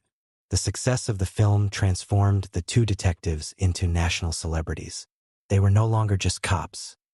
They were the real-life Popeye and Cloudy. They went on talk shows, they gave interviews, they became technical advisors for other police shows. Their story, the story of a single, obsessive investigation, had become a permanent part of the American cultural landscape. But the legend of the French Connection had one final, dark, and deeply ironic chapter to be written. The massive pile of heroin that Egan and Grosso had seized, the physical evidence that was the heart of the case, had been checked into the NYPD property clerk's office, a secure facility where evidence from major cases was stored. It sat there for years, a testament to the biggest drug bust in history. Then, in 1972, in a routine inventory check, a horrifying discovery was made. The heroin was gone, all 112 pounds of it. It had been replaced with bags of flour. Someone from inside the police department, someone with access to the most secure room in the entire organization, had systematically stolen the evidence and had likely sold it back to the very crime syndicates that Egan and Grosso had worked so hard to dismantle. An internal investigation was launched, but the culprits were never definitively identified. The case of the stolen heroin became one of the biggest scandals in the history of the NYPD, a profound and cynical betrayal that tarnished the legacy of the department's greatest triumph. The French Connection had been severed on the streets, but it had been quietly and corruptly reconnected from within the walls of the very institution that was sworn to fight it. The theft of the heroin from the NYPD property clerk's office was a deeply cynical and disillusioning postscript to a story of incredible police work. It was a scandal that underscored the systemic corruption that was rampant in the department at the time, a problem that would be famously exposed by the Knapp Commission and the testimony of whistleblower Frank Serpico in the same era. The very evidence that had been the symbol of Egan and Grosso's triumph had been stolen and likely funneled back onto the streets by their own fellow officers. It was a betrayal that suggested the war on drugs was not just a battle fought on the streets against the mob, but an internal moral battle against the corrosion of the system itself. The legacy of the French Connection case is, therefore, a dual one. On one hand, it stands as a shining example of old-school, instinct-driven, and relentlessly persistent police work. The investigation conducted by Eddie Egan, Sonny Grosso, and their team was a masterpiece of surveillance and dedication. In an age before sophisticated technology, they brought down a massive international criminal enterprise through sheer grit, patience, and a profound understanding of the city's streets. They were not perfect men, and their methods were often rough, but their dedication to their mission was absolute. The case became a legend within law enforcement, a story told to generations of new recruits as a testament to what a few determined detectives could achieve. The film adaptation cemented this part of the legacy in the public imagination. The French Connection did more than just tell a true story. It created a new kind of cinematic language for the police drama. Its gritty, documentary-style realism, its morally ambiguous anti-hero, and its thrilling, visceral action sequences set a new standard for the genre. The character of Popeye Doyle became an archetype, the obsessive, rule-breaking cop who gets results, a figure that would be endlessly imitated in films and television shows for decades to come. The movie's success ensured that the story of Egan and Grosso would not be forgotten, that it would become a permanent, iconic piece of American crime folklore. But the other side of the legacy is a more somber and complex one. The case and its aftermath revealed the deep systemic challenges of the war on drugs. The seizure of a single massive shipment, while a significant victory, did little to stem the overall tide. The heroin trade was not a single chain that could be broken. It was a vast, resilient, and highly profitable global network. As soon as one connection was severed, another would spring up to take its place. The demand for the product was insatiable, and the profits to be made were so immense that there would always be new smugglers, new dealers, and new corrupt officials willing to take the risk. The French Connection case, in this light, was not a final victory, but a single, hard-fought battle in a war that had no end. The personal aftermath for the two detectives was also complex. The fame that came from the book and the movie was a strange and unsettling thing for two working-class street cops. Eddie Egan, who retired from the NYPD shortly after the film's release, fully embraced his celebrity. He moved to Hollywood and became an actor, often playing tough, hard-nosed cops, essentially playing a fictionalized version of himself. He was a man who seemed to have merged completely with his own legend. Sonny Grosso, on the other hand, remained with the NYPD for many years, rising through the ranks. He was always more circumspect about the fame, more grounded in the reality of the work. He eventually retired and became a successful television and film producer, often working on projects that depicted the world of law enforcement with a realism and an integrity that was born from his own long experience. The case of the French Connection remains a landmark in the history of law enforcement and a touchstone in American popular culture. It is a story that operates on multiple levels. It is a thrilling tale of a high-stakes international manhunt, a gritty, realistic portrait of police work in a bygone era. It is a complex moral drama about the thin line that separates the cop from the criminal, and the often brutal methods required to fight a brutal war. And it is, ultimately, a somewhat tragic and cynical story about the nature of that war itself. It is a story where the heroes can win a spectacular battle, can achieve the collar of a lifetime, only to see their victory undone by the quiet, corrosive corruption within their own ranks. The fawn-colored Buick that served as the vessel for the poison was just a machine. The real story was about the men who chased it, the men who drove it, and the men who, in the end, betrayed the victory it represented. It is a story that captures the grit, the glory, and the profound, often heartbreaking, contradictions of the fight for justice in a flawed and complicated world. The connection was broken, but the war, as Egan and Grosso knew better than anyone, would go on forever. The Ruby Ridge standoff in the remote, wild panhandle of northern Idaho. There is a mountain ridge that cuts a sharp, timbered line against the vast, empty sky. It is a place of rugged, almost severe beauty, a landscape of dense pine forests, deep valleys, and a profound, isolating silence. The nearest town is a speck on the map. This is a land for those who wish to be left alone, a place to escape the noise and the compromises of the modern world. In the 1980s, one family sought out this isolation not just as a preference, but as a prophecy.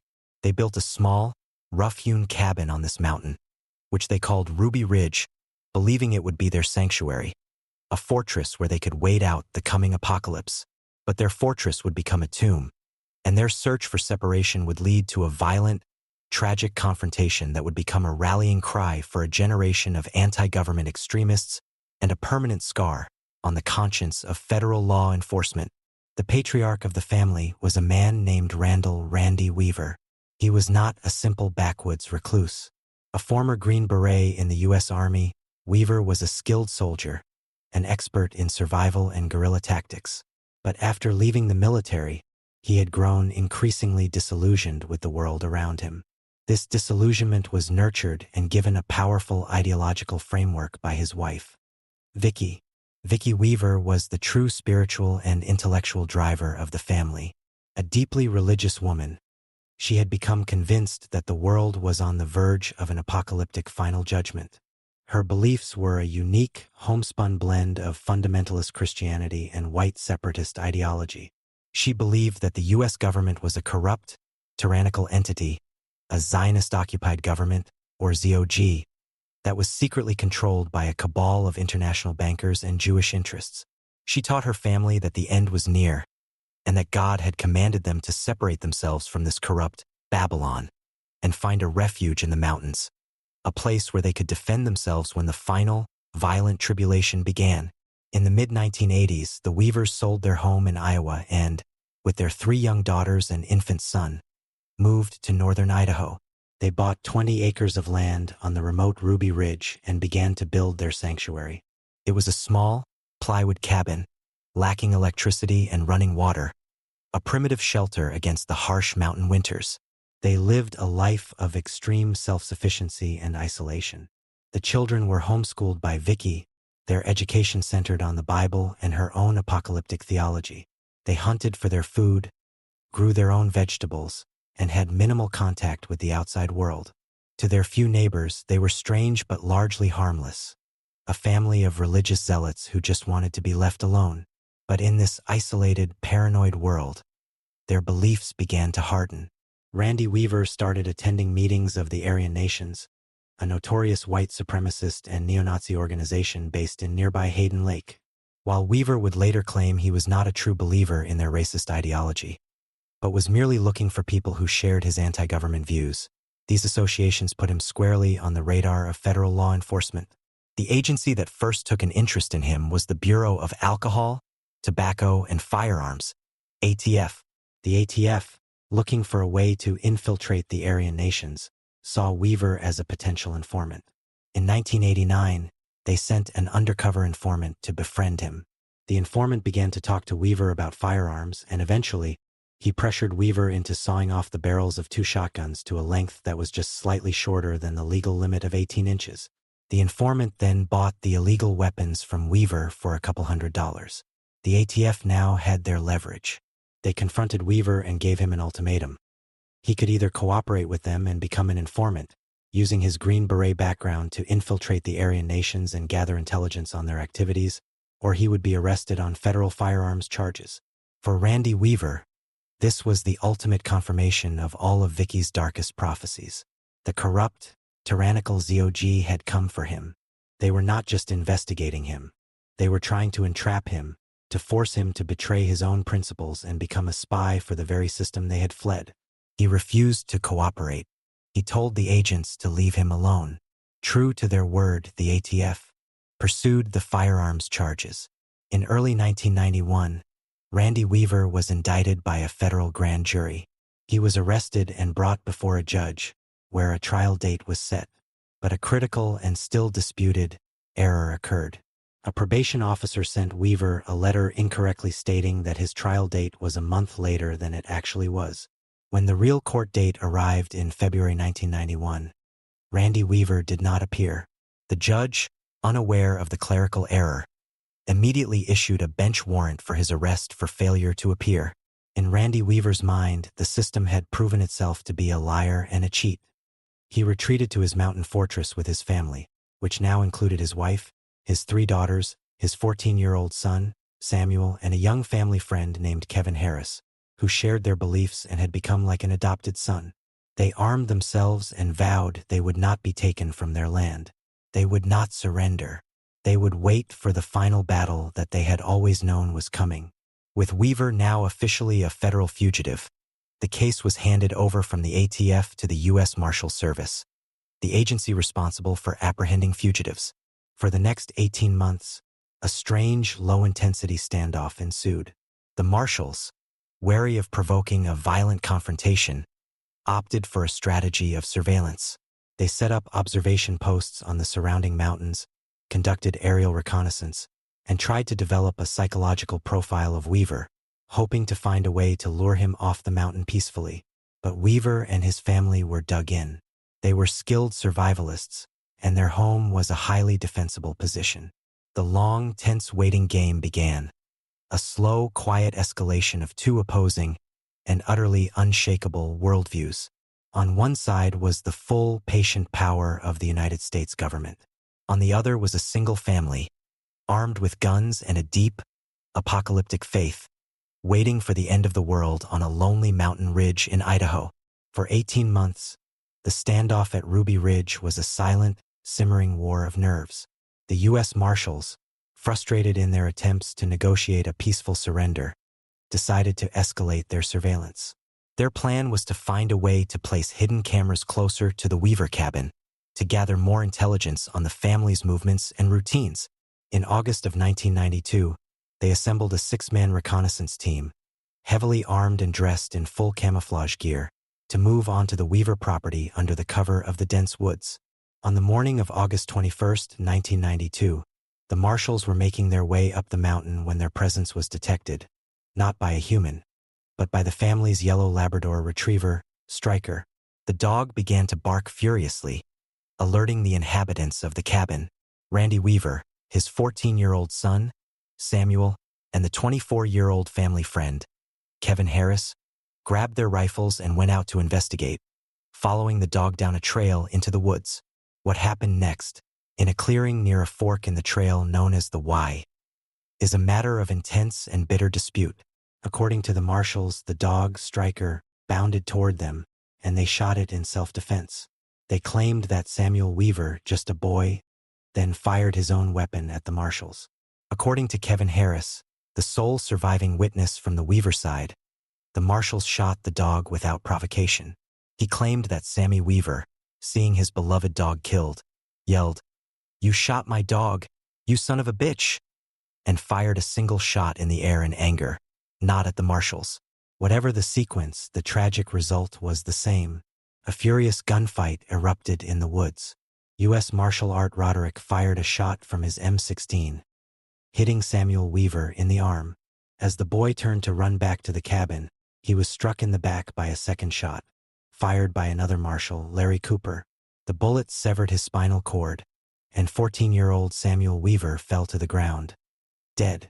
At the same moment, Kevin Harris, seeing the boy fall, turned and fired his own high-powered rifle into the trees, hitting U.S. Marshal William Deegan in the chest, killing him instantly.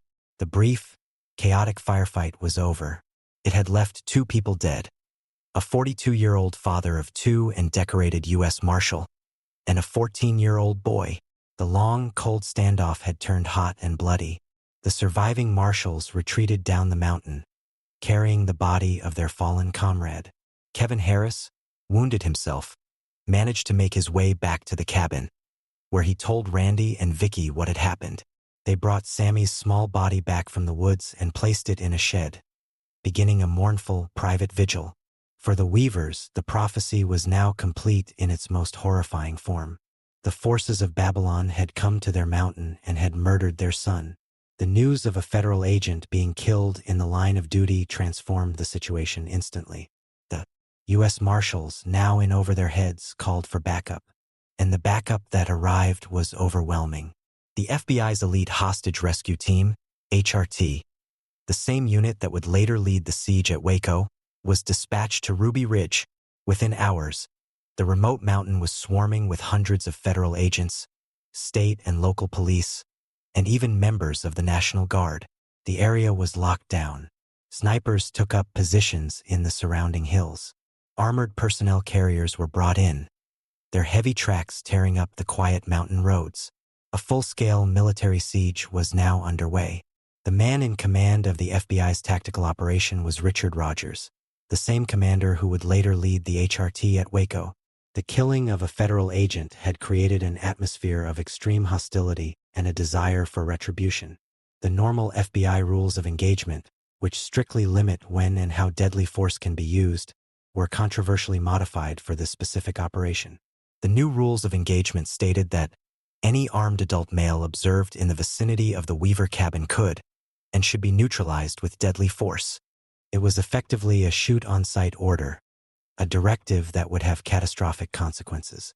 On the afternoon of August 22nd, the day after the initial shootout, Randy Weaver, Kevin Harris, and Randy's 16-year-old daughter, Sarah, left the main cabin to go to the small shed where Sammy's body lay.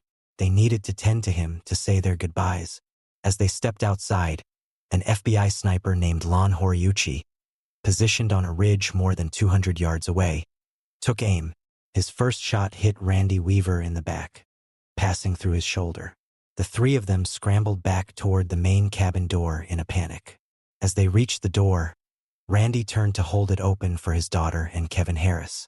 Vicky Weaver, holding her 10-month-old baby, Elishaba, stood just inside the doorway, behind the curtain. At that moment, as Randy and Sarah dove for cover, Lon Horiuchi fired a second shot, aiming for Kevin Harris as he ran through the doorway. The .308 caliber bullet missed Harris. It passed through the thin wooden wall of the cabin, through the curtain, and struck Vicky Weaver in the head as she held her baby. She was killed instantly.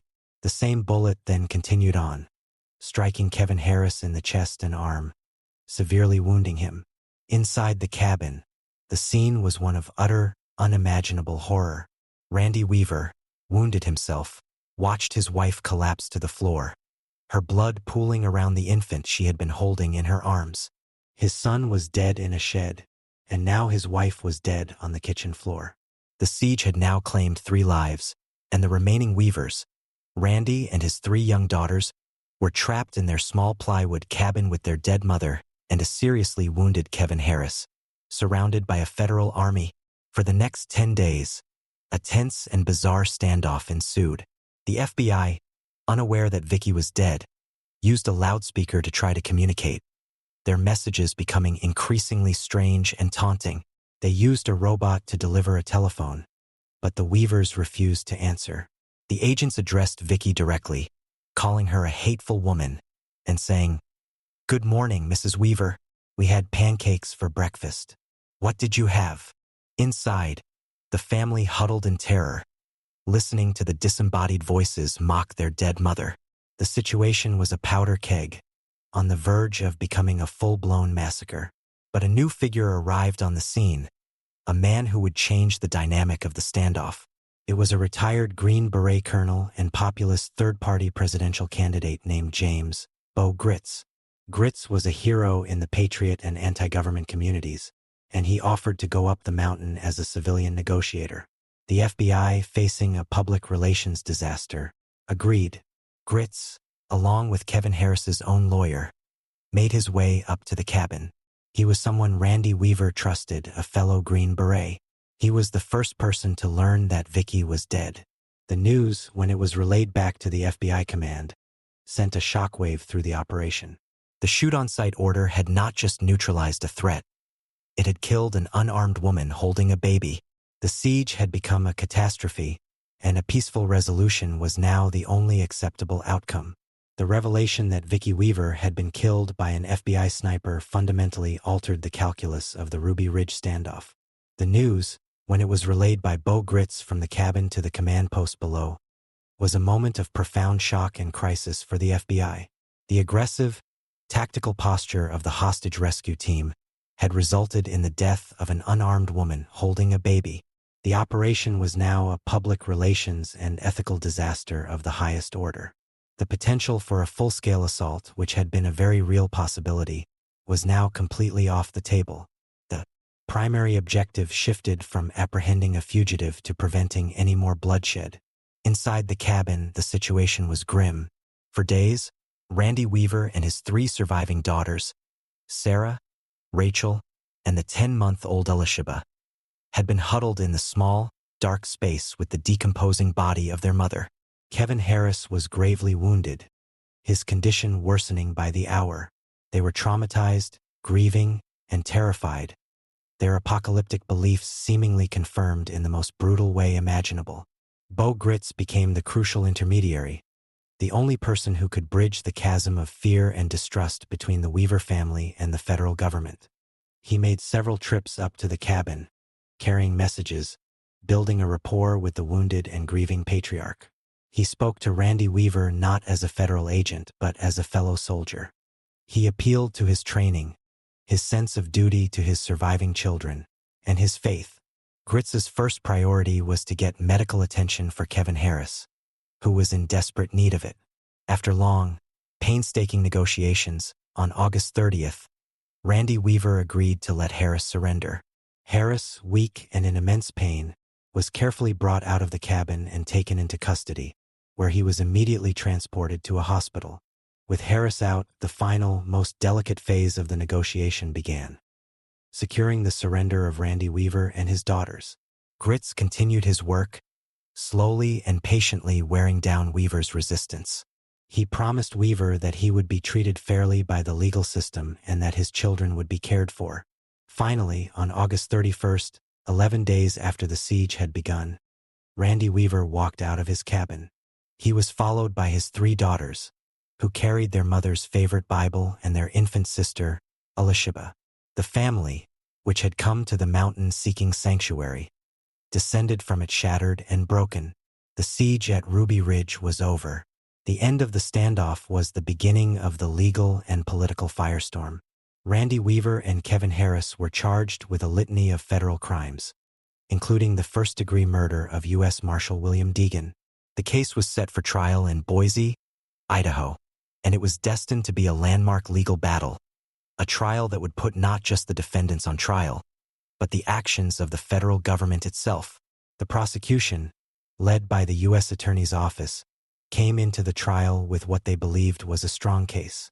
They had a dead federal agent, 2 fugitives who had resisted arrest, and a mountain of evidence detailing the family's extremist beliefs and their stockpile of weapons. They planned to portray Randy Weaver as a dangerous, racist, anti-government extremist who had conspired with Kevin Harris to lure the marshals into a deadly ambush. But the defense, led by a brilliant and tenacious defense attorney from Wyoming named Jerry Spence, had a powerful counter-narrative.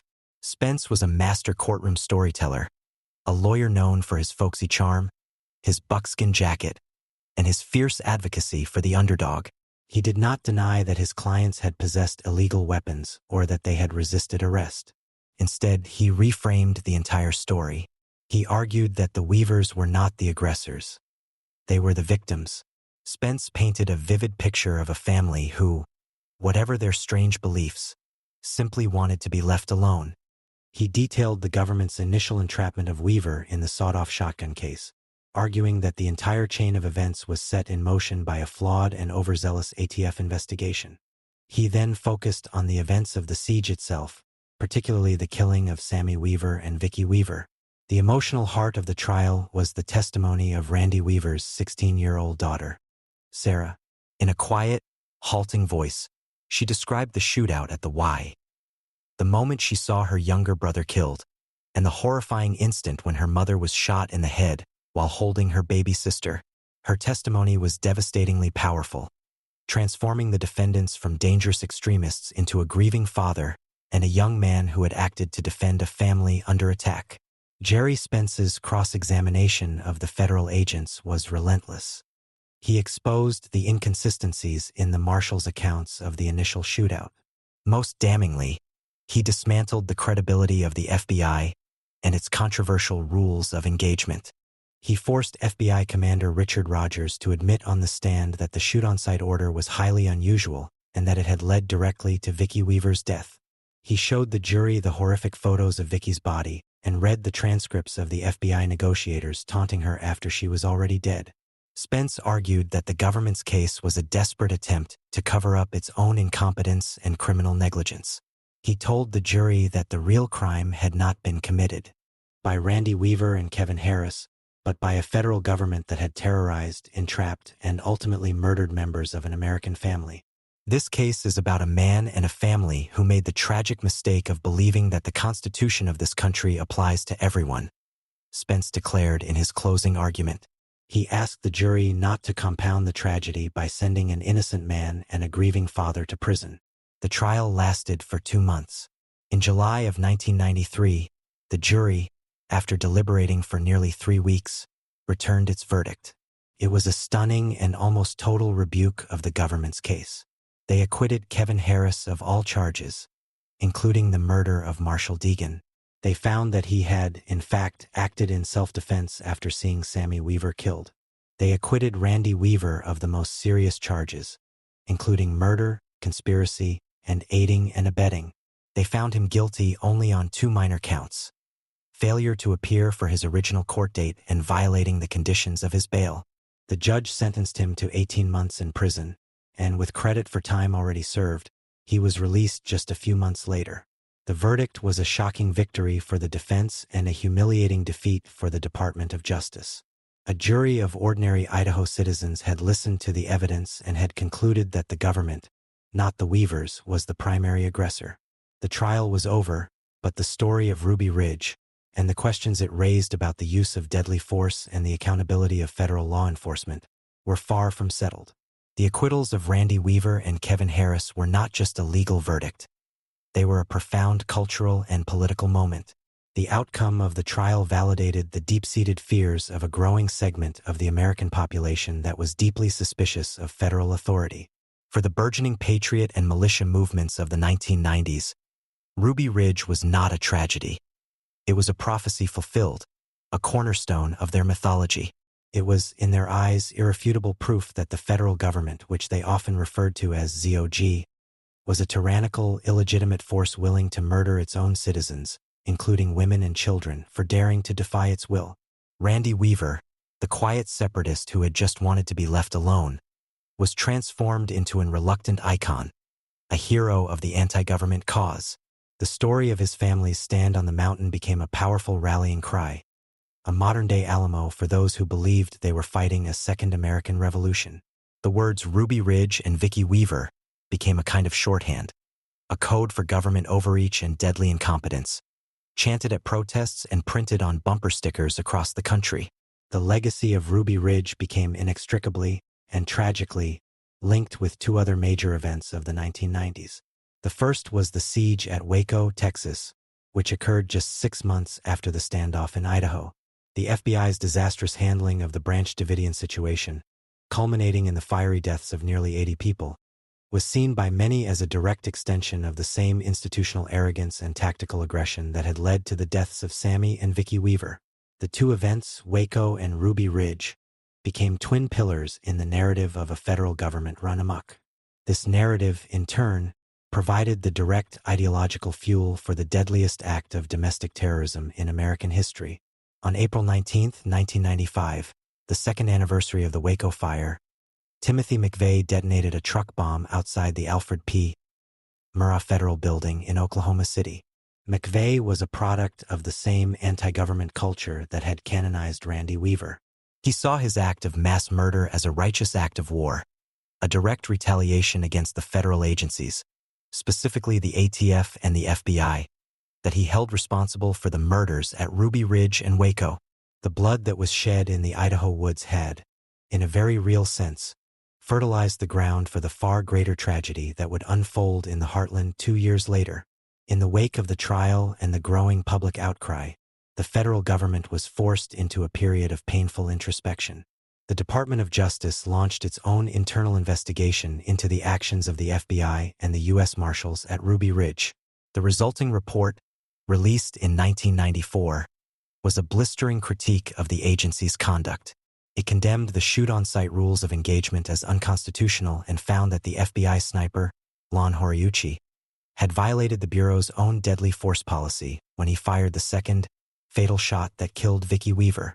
However, the report stopped short of recommending criminal charges against any of the agents involved, concluding that the chaotic and hostile environment of the siege made their actions, while wrong, not criminally prosecutable. This lack of criminal accountability was unacceptable to many.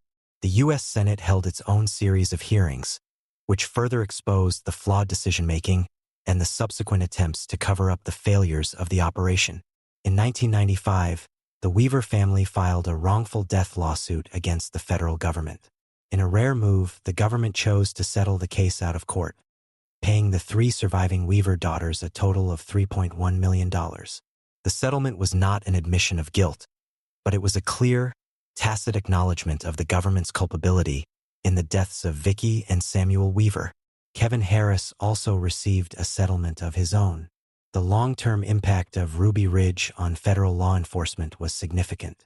The disaster, along with the subsequent catastrophe at Waco, forced a major reevaluation of siege tactics and the use of deadly force. The incident became a case study at the FBI Academy, a powerful negative example of how not to handle a standoff. It led to the development of more sophisticated negotiation teams, a greater emphasis on de-escalation, and stricter, clearer rules of engagement designed to prevent the kind of mission creep and tactical aggression that had led to the tragedy. Today, the story of Ruby Ridge remains a deeply divisive and sorrowful chapter in American history. For some, it is the story of a dangerous extremist who brought a tragedy upon his own family through his paranoia and defiance of the law. For others, it is the story of a family persecuted for their beliefs, victims of an overzealous and trigger-happy government. The truth, as it often is, likely lies in the complicated, tragic space in between. It was a perfect storm of one family's extreme, apocalyptic paranoia and a government's institutional arrogance, a collision of two worlds that could not, and would not, understand each other. The cabin on the mountain is gone now, burned to the ground years after the standoff. But the name Ruby Ridge endures. It is a place, but it is also an idea.